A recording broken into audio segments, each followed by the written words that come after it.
walking by. You're not even walking next to him. They're on the beach. Alyssa's like all the way over here, and this is Chris.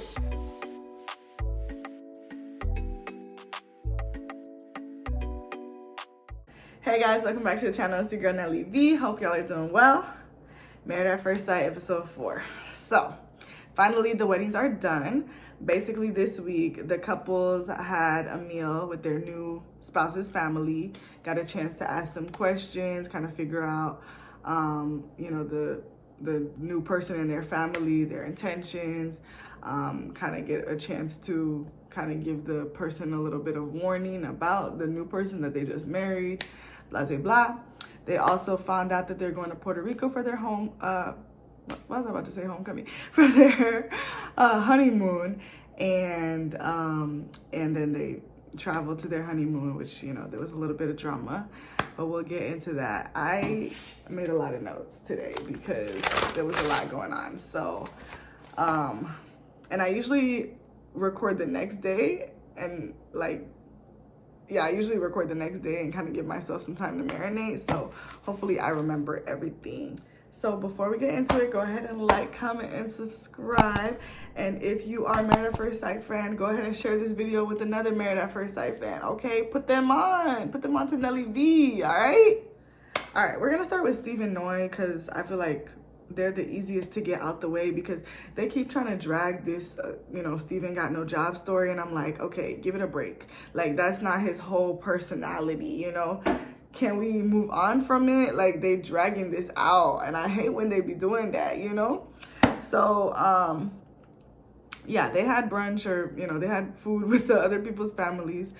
Steve, first of all, Noi's family was, her brother specifically, her brother Sriracha, was really getting to the hard-hitting questions. The parents didn't even speak at all, really.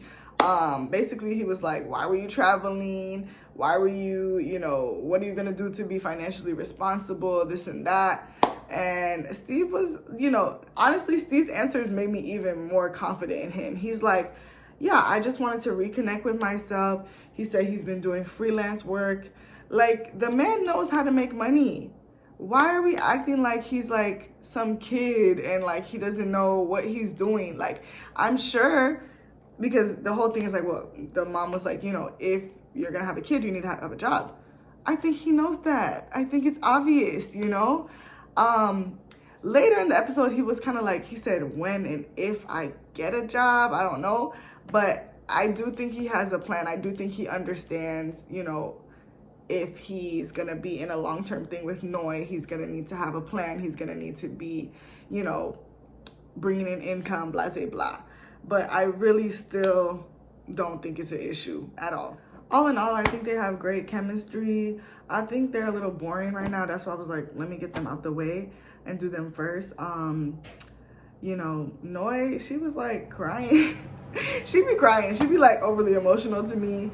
But, other than that, I think they're gonna be fine. We'll see if there's other points of like conflict between their personalities or something. Cause the job thing right now is not cutting it for me. All right, next we have Jasmina and Michael, which is a top fave for me. They so Jasmina's family told Michael, the mom basically was like, it's cool and all. Now that I met you, like, it's a little bit better. I feel more comfortable with the process, but I'm still not convinced, which makes sense. She basically said, everything has been superficial so far. Not calling him superficial, but just saying, like, obviously it's the second day. You're going to be acting, putting your best foot forward, blah, blah, blah. But it just seems like it's going to take her time, which is understandable. Michael said, basically, even though he hasn't had the best examples of marriage, he said his parents weren't together either, but he says he feels confident in knowing how to be a good husband because of the way he was raised. So she kind of was like a little bit, okay, that's better, but it's just gonna take her time, so that's fine. Mike's sisters, on the other hand, for Jasmina, were like, yeah, like, we love you already, like, welcome her into the family. They basically said that Michael has a tendency to kind of think the worst of people first. He's like trying to protect himself so that he doesn't get disappointed. He'll just like be like, oh, it's gonna go bad, and then if it, you know, just to kind of protect himself from his, you know, expectations, kind of lowers his expectations. That's kind of what I gathered from that. And Jasmina said that that was a red flag for her. And see, this kind of got me thinking that, like, I do think that the family dinners and stuff need to happen, but I kind of feel like they need to happen after the honeymoon, because now, and we'll get into like their little argument later, but it's like now you already kind of like, okay, I got this in my head, I'm looking for these qualities, their family already warned me. Like, just get to know the person for yourself. You about to be on the honeymoon, you about to be with them for a week. Just let them, you know, show you yourself, instead of like, now I feel like Jasmina's like, okay, they told me this, and then as soon as, you know, the person does something that your family said, you're like, oh, you see, da-da-da. You know, it kind of already clouds your judgment in a way. So I do think that it's necessary, but maybe after the honeymoon, after you've made a judgment yourself already. So they got into their first little spat. You know, it wasn't even really an argument because it didn't even get that deep. But basically they were talking about, you know, how the trip started, how the honeymoon started. Basically Michael says, you know, when you're like mixing a group of people around, there's bound to be conflict. So I went in already expecting there to be conflict.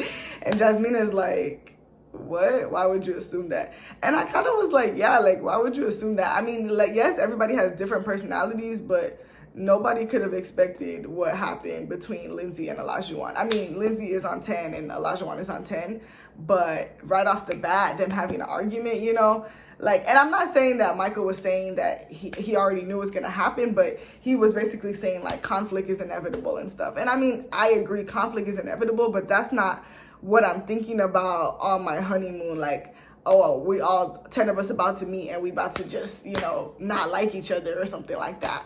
But then it kind of ended up, they kind of stopped talking about the group and then led it to their marriage. And Jasmina was kind of trying to drop the issue. She was kind of like, okay, well, we can agree to disagree. And then Michael was like, you don't think we're going to have conflict in our marriage? Like, they kind of went from talking about the group to like conflict in general. And she was like, I mean, I'm not going in thinking that there's going to be conflict because I don't want to be negative. Like, I'm just trying to learn you, live in the moment, blah, blah, blah. Like, and I don't think she's being naive. Like, I think she knows that there's going to be conflict, but she's just not like thinking about that. And while he's like preparing for it, I don't know. That's kind of like what I got from that. Different mindset. But then of course Jasmina was like, yeah, see, his sister already told me he do that. And it's like, you know, I think that, like, I mean, we already know his past, you know, with the grief, with just all the things he's been through. You kind of have to be, you know, I mean, you don't have to, but like, it makes sense that he is going to be protective of his heart. He is going to assume that something is going to hurt him. I mean, it's a form of trauma, and it could be, you know, it could be, I don't want to say a red flag.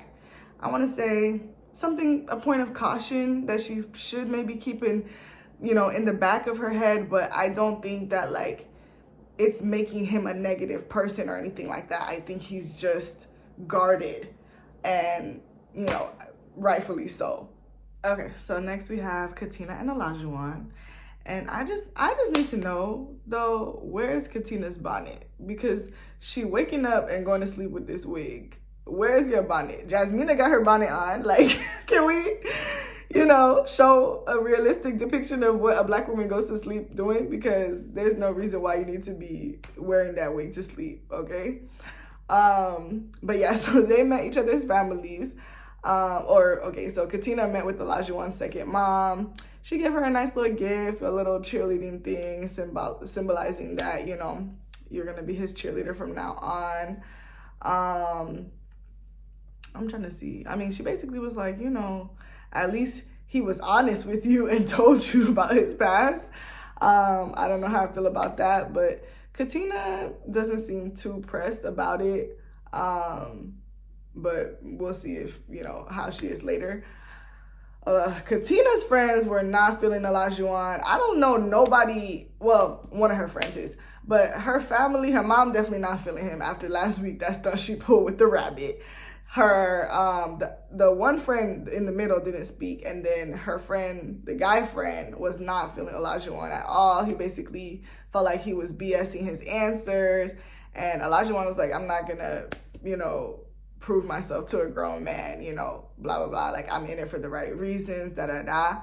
I do think that the friend was kind of like probably portraying an image and was kind of like, Olujuwan, like, I think he's being sincere. I've said that from the very first video I made, because I was like, I do think he's being sincere with his answers, but I think that actions speak louder than words. So they already, he kind of already portrays a certain image about himself with the tattoo, with the playboy, with the, he's suave, he got, he's jokey, he has that he portrays that energy.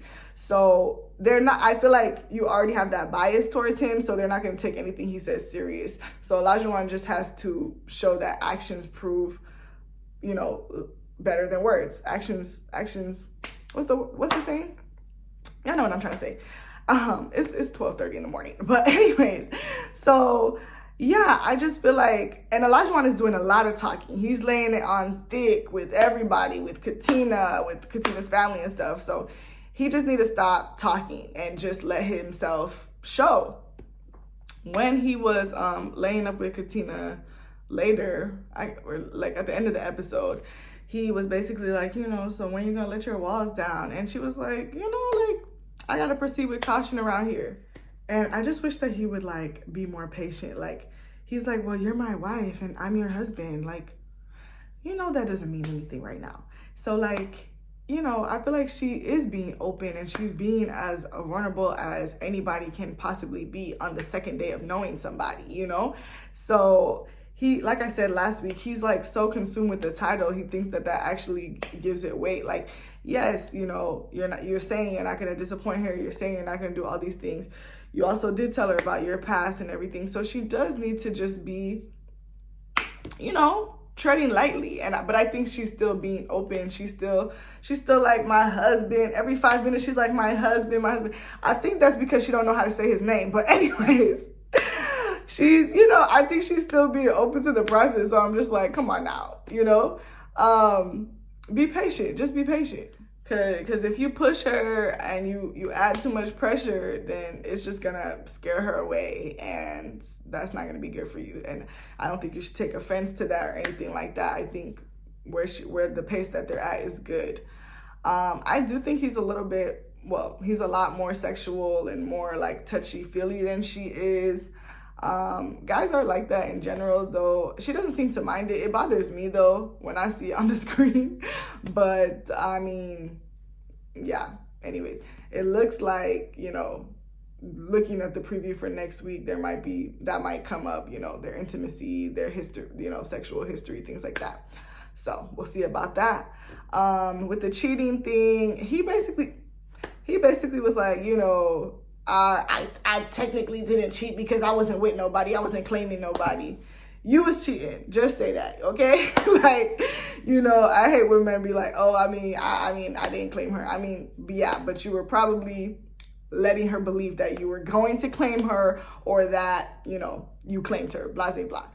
But, with the group situation, which I'll get into at the end, I do like the side of Olujuwan that I saw, because I feel like he was being mature about it. He was like, let's just put it behind us. He told, Katina, like, don't worry about it. We're here to focus on us.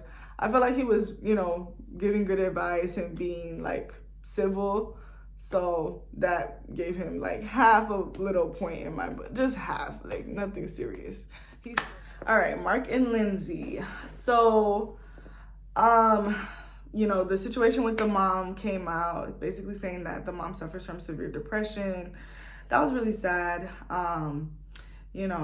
But, Lindsey seems to be, of course, supportive of the situation, because I know Mark was worried about that going in. So it seems like, she's going to be helping, or she's going to be at least understanding about it. She said that she used to be a hospice nurse, so she understands. Which I still don't understand that, because the girl is on 10, and a hospice nurse, people are preparing to die. Like, I would like to see it. I would like to see it. But Mark's friends really embraced Lindsey. They were, they liked her energy. They were like, you're gonna push him out of his comfort zone, da da da da da.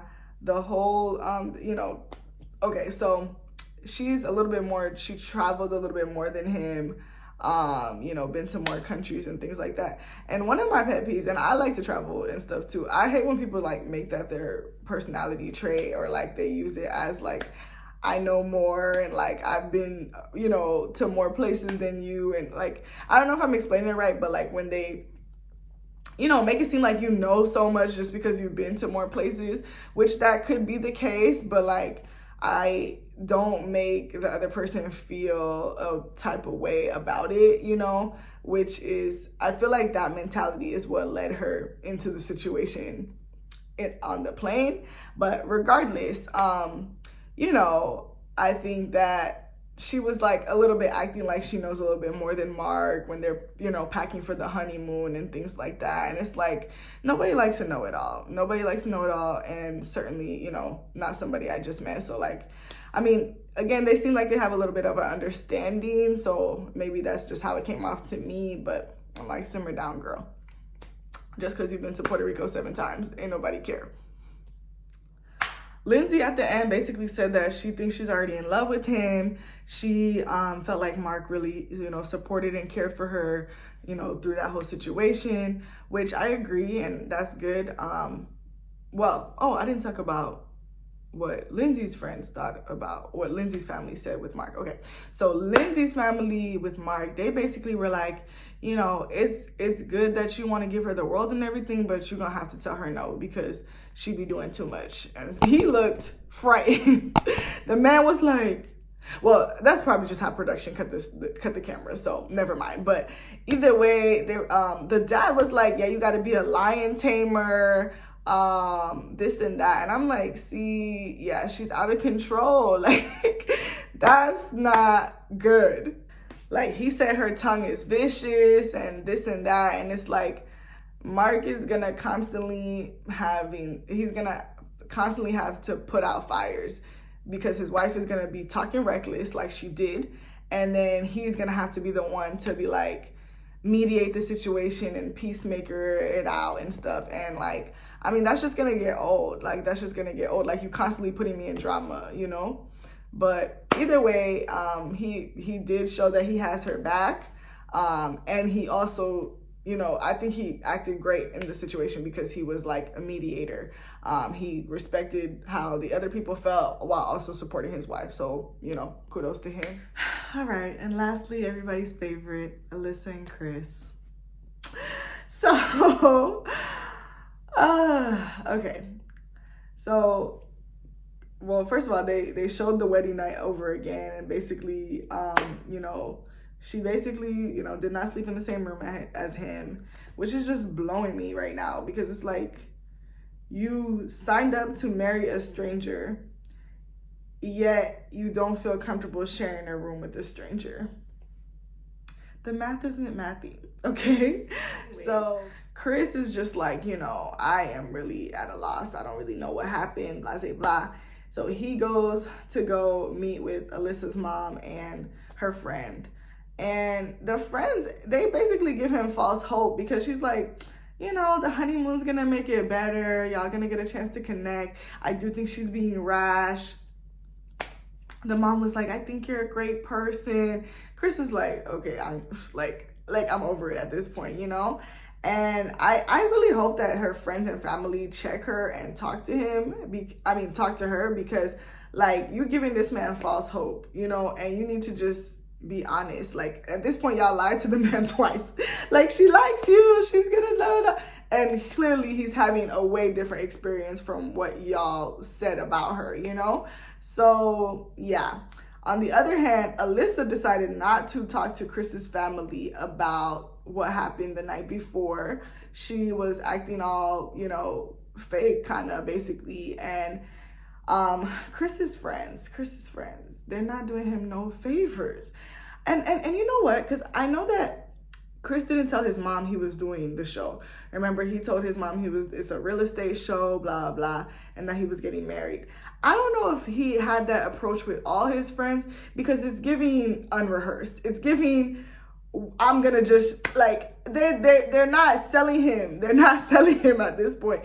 Like, maybe everything that they're saying is true, but it just, I don't feel like Chris really expressed to them maybe why he was doing this process, why he wanted to get married, because maybe I feel like Chris actually is I think Chris is willing to make changes in his life to show that the marriage is a commitment for him. He's been in long, serious relationships for years, and 6 months at a time. Commitment is not the problem. You know what I mean? Like, because basically the friend is like, oh, he's a workaholic, like, real estate comes first. He's always on his phone.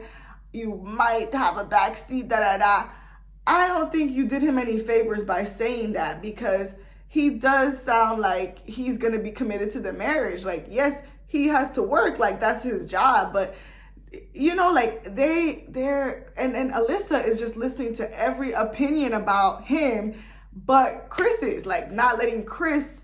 You're listening to too much chitter chatter. Let Chris explain himself. Let Chris explain his intentions for getting married and how he plans to fit you into his life and prioritize you. You know what I mean? Like, it just is not making sense to me at all. And so, I don't know, the family and his friends, like, again, they're probably saying true things, but it's like, there's a way to say it that's like, well, he really wants to be married. He really, wants to do this, da-da-da, Alyssa's trying to hide behind the guise of like, oh, we're not compatible.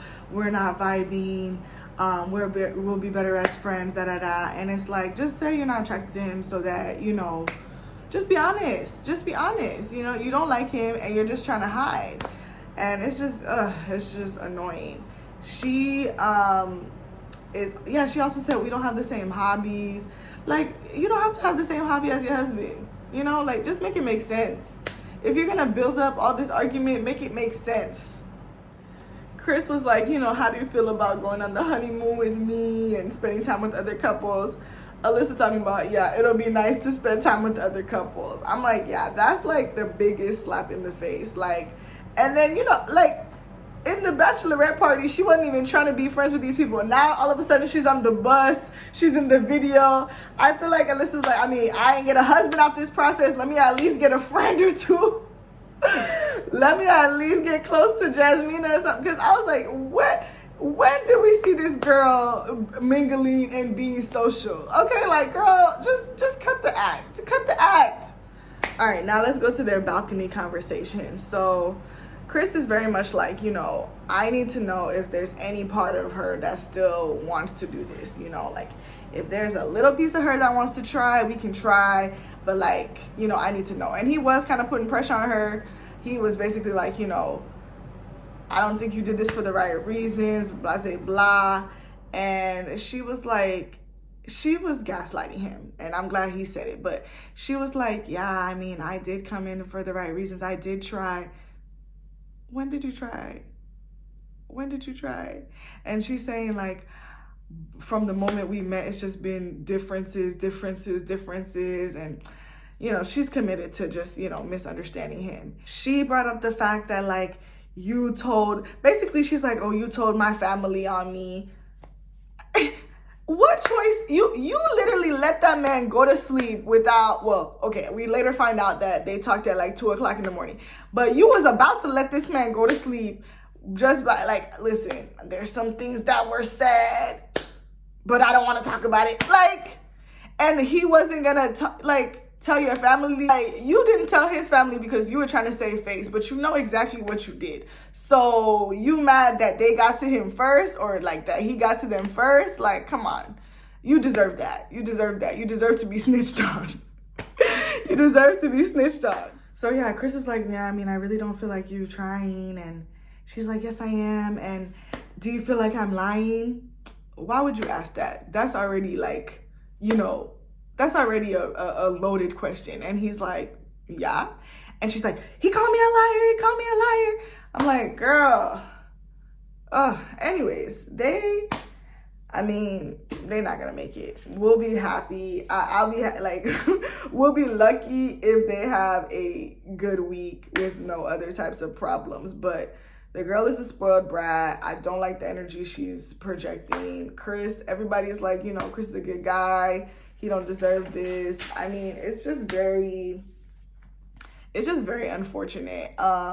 Because there's no ownership on her part. She really did not try. So, yeah, I really feel bad for Chris at this point. And it's going to be a long season watching this girl on the screen because she's annoying. She is very annoying. Last thing. So she really was like, yeah, I'm not going to talk to him because he's disrespecting me. And they went into, a separate room at the honeymoon too and everything. How is he disrespecting you? How is he disrespecting you? You're disrespecting him by you're not even walking next to him. They're on the beach. Alyssa's like all the way over here and this is Chris. You're not even respecting the man to like at least keep up appearances, and all he did was ask you a question and like all of a sudden you feel disrespected. It looks like next week is honestly just gonna get worse for them. So again, let's brace ourselves for a long season because they're already doing too much, or she already not doing enough. But anyways, all right, so the group situation. So basically on the plane, we didn't see any of this. So basically on the plane, apparently Lindsey, again, she thinks she's so worldly. She thinks she know everything about everything. She said, oh, Olujuwan, you're going to speak Spanish when we get to Puerto Rico. Olujuwan was like, yeah, I know a little bit, but I'm going to speak English because, da-da-da-da. And she said like, oh, like you're in their native land, da-da-da-da-da. First of all, English and Spanish are Puerto Rican's official language. And second of all, like, we're on vacation and this is a tourist spot. Anybody can, of course, the people where you're going, where you're probably in a resort, a hotel, a very populated area, those people are going to speak English. So it's not a requirement to speak Spanish just because you landed in Puerto Rico, So basically, that's how the conversation started. Katina was like, you're not even Spanish. I'm like, girl, first of all, the correct term is Latino, or you could have said Hispanic. But anyways, she was like, you're not even Spanish. But yeah, anyway, so so basically that's what the account was from Katina and Olujuwan's side. And Olujuwan was like, yeah, she need to mind her business and stop telling people what to do. Do it. Tell your husband what to do. Don't tell me what to do. And that's the account we got from their side. From Lindsey's side, Lindsey's like, yeah, it got heated. It got aggressive. And, I guess she thought they were joking. That's what she said. Like, oh, I'm gonna, what, you gonna fight me? And then I guess she said something like, oh, I'm gonna fight you, da-da-da. Super, super problematic. This is problematic because white women do this. White women have a history of doing this. It was very much Karen behavior. They like initiate the drama and then they want to be like, oh, I'm threatened or I don't feel safe. And those are heavy words to be throwing, and it's just not a good look. I don't like that at all. I already didn't like Lindsey. Now I really have my eye on her and I really don't like her. She of course pulled out the tears and all of this. Like all of a sudden she's playing the victim. And it's like, you are the one who was out here trying to tell people how to run their life. And now, they clap back at you and they were like, mind your business. And then all of a sudden you back into a corner, you playing victim. Don't like that. Again, like I said, Mark did a good job of being in the middle and stuff. But Mark is the one who went down, tried to mediate things and apologize. Lindsey should have been apologizing. Lindsey is the one who opened up her big mouth and caused the problem. So take ownership because you are the one who started the problem.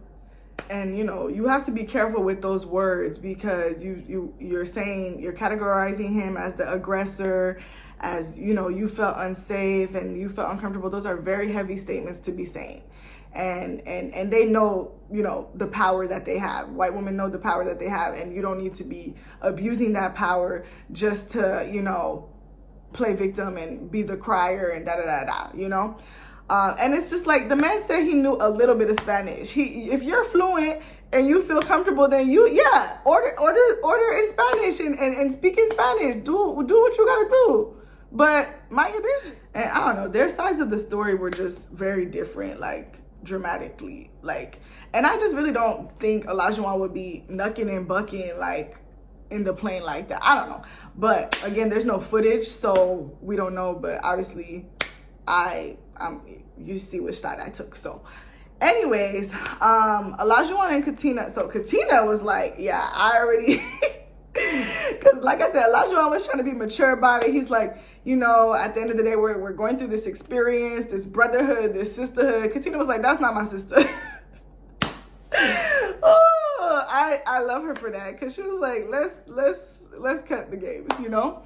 So, but Olujuwan is trying to be mature. Mark was trying to be mature, just kind of like, let's just put this behind us.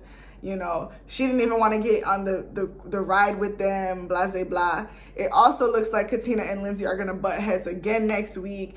And I just want to know, I mean, Katina didn't say that she needed an apology. And I guess it was really between her husband and Lindsey. But I really would have liked to see Lindsey take ownership and apologize. That's what I would have liked. But anyways. But yeah, I took that very seriously, because like, Lindsey is clearly always on 10, but she'll never get characterized as the aggressor. But let it be a black man, let it be a black woman, our actions are more policed, they're more criminalized, and that's, you know, racism. But anyways, so yeah, anyways, regardless, you know, Lindsey, she did feel supported. She felt like, okay, you know, she needed to take a step back, blah, blah, blah, whatever. At the end of the day, like I said, I commend Mark for, you know, doing the best he could in that situation.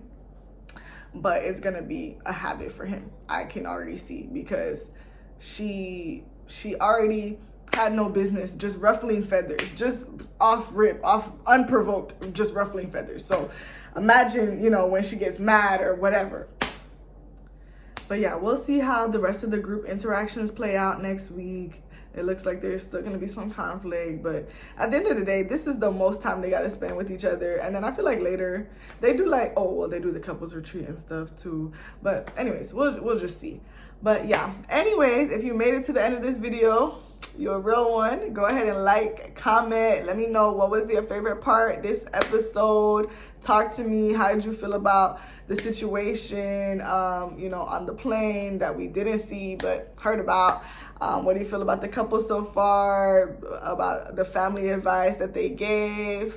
You know, talk to me. I always comment back. All right, thank y'all for watching this video. Go ahead and turn your post notifications on so you can be notified when I post, and I'll see y'all next week. Bye.